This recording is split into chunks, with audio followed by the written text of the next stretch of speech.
And now, Storm Tracker weather with meteorologist Cesar Cornejo. So far right now, winds are not howling, but they are a little bit noticeable. We're seeing that single-digit winds are occurring right now in the Snake River Plain, also towards western Wyoming and towards the Idaho-Wyoming border, with drigs reading at 7 miles an hour. Haley a little bit windier, as we are already seeing 10 miles per hour so far. Temperatures are a little on the chilly side also, as thermometers are out there reading that we are seeing temperatures around the 20s for a few areas in the lower Snake River Plain, even chillier as we go up north and even towards the west. We're seeing single digits and then even going into negatives. Going towards the Central Mountains, luckily we do have a little bit of cloud cover that's helping us keep a bit on the warmer side, but not by much. It's just relatively speaking. It's still a cold start out there for us. But what are we expecting to see with the rest of the clouds? Well, you can really take notice that they're starting to build in from the west, going towards the east. That's usually how these systems make their way in. But again, this is a quick moving one that's going to produce some really light mountain snow, and you're already starting to see some of the traces of rain moving along with the moisture towards the coast of Washington. That's going to actually bring in our little quick shot that we can end up seeing tonight, and I'll time that out a little later for us. But throughout the day, we're going to see that it's going to be a partly sunny sky, and that's because the cloud cover continues to move in.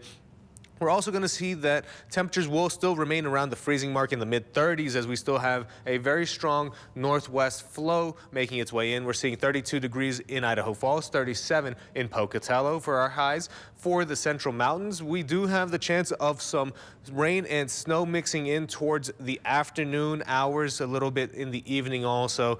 Temperatures around the freezing marks. The higher elevations are actually going to be a little warmer today, as we have an inversion. So basically warmer temperature on top of some colder air, and that's why we'll see that Ledor and Mackay will be a little bit on the warmer side. And for today, we're going to also see that it's going to be a mix of sun and clouds for the highlands in western Wyoming, but temperatures will remain a little bit below the freezing mark, as we are expecting to see a little bit more sunshine than clouds in a few areas.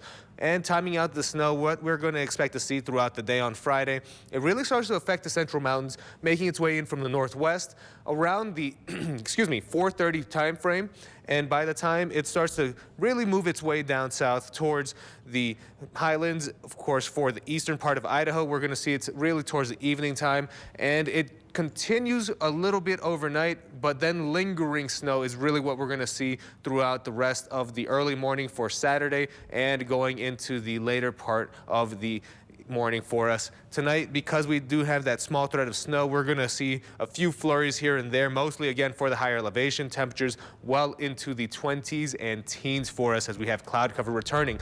For your southeast Idaho Chevy dealer 7-day forecast for Pocatello, we remain dry for the time frame of during the day on Friday and even going to Saturday. And then we do get another shot of overnight snow for Sunday going into Monday possible. Idaho Falls, very similar 7-day forecast, where yes, we do have some possible evening snow on Friday. We remain dry on Saturday and even during Sunday throughout the day, but then we do have another round of overnight snow for Sunday night going into Monday.